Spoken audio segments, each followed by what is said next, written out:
Breaking news చూస్తున్నాం.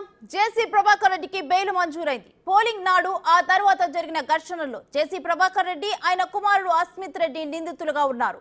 అస్మిత్ రెడ్డికి ఇప్పటికే బెయిలుపై బయట ఉన్నారు. తాజాగా జేసీకి కూడా బెయిల్ వచ్చింది. అయితే ఆయన తాడిపత్రికి మాత్రం వెళ్లటానికి వీల్లేదని హైకోర్టు ఆదేశించింది. అంతేకాకుండా జేసీ వెంట కేవలం 4 మాత్రమే ఉండాలని, జూన్ 6 వరకు ఇతర కేసుల్లో అరెస్టు చేయవద్దని ఆర్డర్స్ ఇచ్చింది.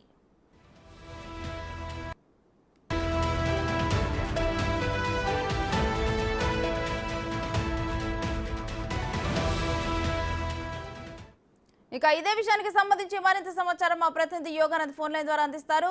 యోగానంద్, జేసీ ప్రభాకర్ రెడ్డికి షరతులతో కూడిన బెయిల్ గురించి డీటెయిల్స్ ఏంటి?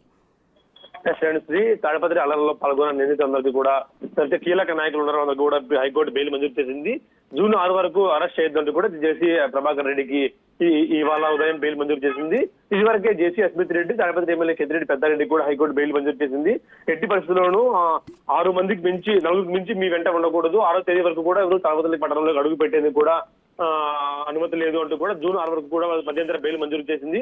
ఎవరు కూడా వాళ్ళు రూల్స్ ఉల్లంఘించకూడదు, కేవలం లోక్సభ నియోజకవర్గ పరిధిలో ఉండేందుకు మాత్రమే అవకాశం ఉంది.